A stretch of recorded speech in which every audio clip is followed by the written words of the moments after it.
Hello, this is Nandini Ghosh and I am here with Ms. Aditi Basu to discuss about mental health issues. Yeah, Aditi, welcome. I would like you to talk about initially how in your own life your personal issues of mental health have influenced your journey through life. Uh, I was born in a very wealthy family, and I didn't have that much, we can say, any problem in my childhood. I got married at the age of 20, 21 years old, and after marriage, it was a happy marriage. After 7 years of marriage, the problem started. And my husband, he had an extramarital relation that time, which I didn't know. After 6 months, I got information about that relation, and there are some irritation and some dissatisfaction. It was grown in me, and I was really agitated at that point. But the thing is, when my husband knew that I got all the information about his extramarital relation, he started my some psychiatric treatment, and he told my families that she has some psychiatric problem, and for that reason she is talking all this rubbish, and for that reason I gone through some psychological psychometric treatment, and beside that I have rigorous psychiatric counseling also at that point. And no one questioned him that... No, because he is a doctor, so people think that when he is telling that she has some psychiatric problem, then of course she had. And after that, after say 6 months, and not 6 months, it's 1 year, that all psychiatric treatment was going on me, and I had lots of medicines at that 1 year.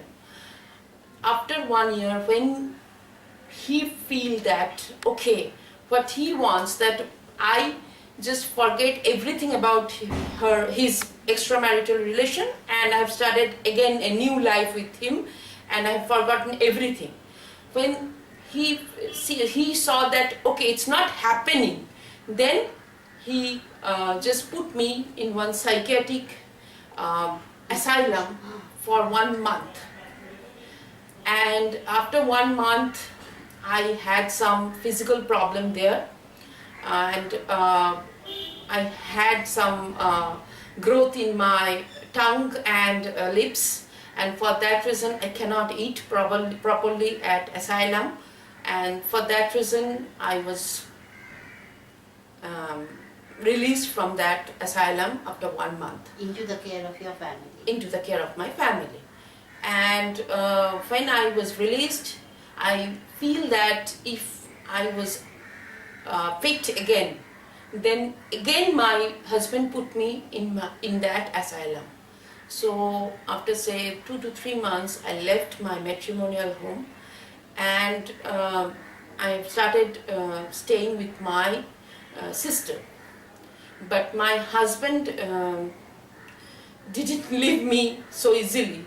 So he has done some case stating that I am unmanageable insane, and for that reason some police station put me in lockup at least for 3 to 4 days, and I got personal bail from court, and okay, I've started my new life then.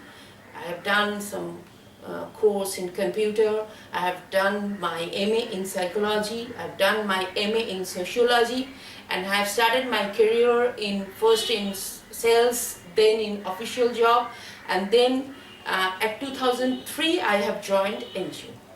Okay. So which year these incidents were happening? It's 1999 and 2000. Okay.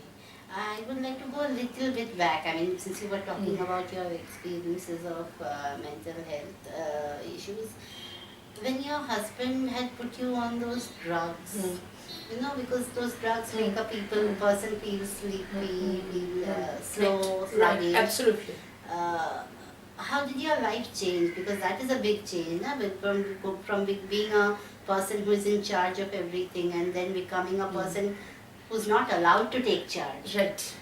See, it takes at least 6 months to just wear off all these effects, because for the last 6 months I was drowsy and sleepy and I didn't have that much energy to do work. But after 6 months, when all the drugs were stopped, I You was started feeling better, and it takes say 1 year. But I mean, what I'm trying to also kind of ask you is that, you know, when you were taking those drugs, did you feel frustrated because you were slow, because you were, you know? Of course, I just threw my drugs into common at least twice in a day, and I got really sometimes irritated, agitated, because I was so sleepy, sluggish, and I don't want to do anything household job. And I have a son that time of 2 years old, so of course I became really irritated, because it's make me just doing nothing and sitting there, and just after that sleeping and again wake up and just sit there. Yeah, because it's a very, you know, a person who's the carer of a 2-year-old child. Right. Then because of the drugs goes into the position of being cared for all the time, you know. So it is very difficult for a person to manage. Absolutely, so. Absolutely. I became really frustrated because at the age of 1 year, 8 months, I just admitted my son in a school. But for that drugs, it is not able for me to just bring him to school. Okay. And all that dissatisfaction grew in me. Yes. And I mean, also your stay in that institution for 1 month. I mean, you talked about the effect that you had boils in your mouth and your throat. But can you talk a little bit about your experience there in the institution, if it doesn't disturb you? Okay, see, I was not prepared to just be me in an institution like that, because I had no prior experience about an institution like that. But the thing is, my family, my husband offered me cold drinks, and after drinking it, I was awake at that institution. And I was there for 1 month, and for the first 15 days, it was just horrible to me, because people are shouting, people are crying, people are doing anything. And the way they are bathing, I was shocked, because I was grown as a very caring daughter, because I was only child. So it is really, really shocking to me. But the thing is, after 15 days, I feel that I have to go out from here. But that was not easy. And the boils and all these things, it was grown, and that's, I don't know why, but that's the way I was out. Thank God.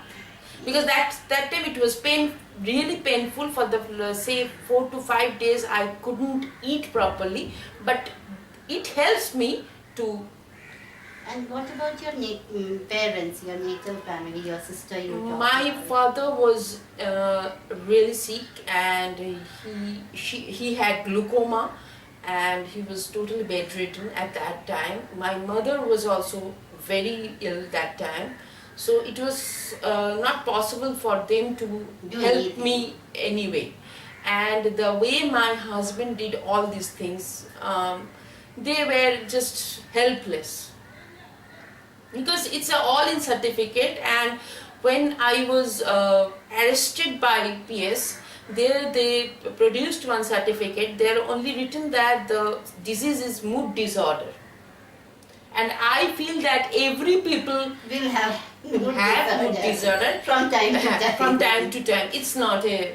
It's not a disease. No, it is not a disease. And I don't know why they put this on the But yes, but I do not know. I mean, this is first time I'm hearing that police arrest someone for a and for mood disorder, and they written in the deposition that I was unmanageable in their custody. Okay, okay. So Then they tied up in a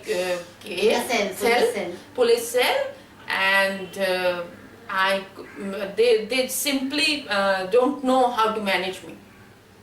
But then they had no problems releasing you on bail. No, they didn't give me bail. Bail I have received from court, from Alipur court. Okay. It's a personal bond. Personal Okay.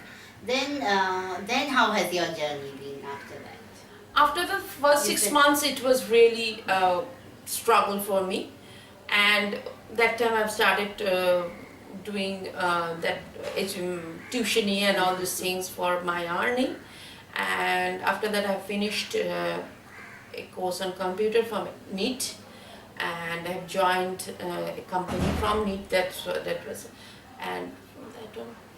Yeah, and you were saying you had a very varied career, na? Because you started in sales, Then did some office job, then you have been working with NGOs. Right. Okay, so before we come to the NGOs, because NGOs are generally a little bit more sensitive, but in this other jobs that you did in any way you're having a mental illness or being tagged with a mental illness, not having actually, but maybe tagged with a mental illness, did that influence in any way? No. Because the thing is, first of all, my office, they didn't know that whether I have any mental illness or not. They don't have that issue in my job also. And beside that, I have done my job very efficiently. So that's not a problem. Issue. And your husband never came back and interfered in those workplaces? Always. 10 years. It's becoming 13 years, but after 10 years, he poked in everywhere. And everywhere he went and said that she is a mentally ill patient. But there were no repercussions? No repercussion, because I am efficient in my way, so it's not a problem. And what about your son? I would like to know. See, I didn't get the custody of my son, not for the mental issue. There are other issues also. But one of the main things is that at that time it was a mental issue also a part of the whole thing. And I got the visitation right at the weekend, and that's going on. Okay. And he's in class 12 now. Oh, he's grown up. Yes, okay, he's grown up. Great. And he comes. You still have visitation. Right. So weekends he's with you. Yes. Okay, that's great. Now, coming back to your career again, the way you have built your career, you said you've been with NGOs. So, what kind of NGOs? Because Anjali now is a mental health NGO, Right. but before this? Before that, I was working with HIV/AIDS awareness, and of course HIV positive patients. Okay. So, then you shifted to Anjali about 9 months ago, as you said. So, why this shift? There are two reasons. First of all is last NGO I worked for say 8 to 9 years, and in the meantime I have done a MA in psychology, so I have grown interest in mental health also. So in fact I am interested to work with those patients, and I got the scope here. And now let's talk a little bit about your work here. What is it that you do, and how do you find it to deal with other people? I'm working here as a case manager. In fact, in Calcutta, I work in two hospitals, Lumbini Mental Hospital and Pavlov Mental Hospital. But the thing is, my job is mainly working with mentally fit patients who are staying in mental hospital, because they don't know how to contact with their families. They are doing other classes of Anjali like drawing, singing, communication, because Anjali is doing all these classes just to improve them, to just the way to accept them in the society. For that reason they are doing all these classes. But the thing is, some of them are just don't know how to contact with their families. Our job is to go just know the places they are talking about, and then go there, contact with the families, and then Like to put them back, rehabilitate them. rehabilitate them to the families. And in Baharampur, I am project manager, and Baharampur Mental Hospital, and I'm just overlooking on whole All the other. things. And when you work with these people who have been through mental illness but are now, I mean, declared fit actually, right. How does that, how do you relate to these people? I relate them very well because I know the life in mental hospital. I have my personal first-hand experience about all these things, and that time I feel that, okay, first of all, I am lucky, so I am out, and beside that I know some say I am educated that time, and after that, okay, I have the scope to be more educated, so now I can have my job and I can fight all these things alone. But those people, they are mainly from the very poor family. They are not educated or not that smart to fight, so they are helpless. They don't know how to fight. They don't know how to fight, so they are simply helpless. So I just feel for them. I feel personally for them because I know their life. Exactly. And I fought for, say, for 2000 to 2013, 13 years I am fighting just to prove that, okay, I am mentally fit, you know, in court, in to the police, to my families, where everywhere I go and tell, okay, see, I'm mentally fit. And isn't it sad that you have to keep proving that you are mentally fit? Yes, at one time, court asked me that you have to go through one psychotic test to prove that you are mentally fit. And that time I denied, said I am not going through all this because I am fit. I don't care whatever others think. Exactly. But I have that, what I can say, I have that strength, that spirit to fight. But not everybody does. No. True. And sometimes you need a helping hand. Right. Okay. It's been really nice talking to Thank you. Aditi, and thank you so much for your time. Welcome.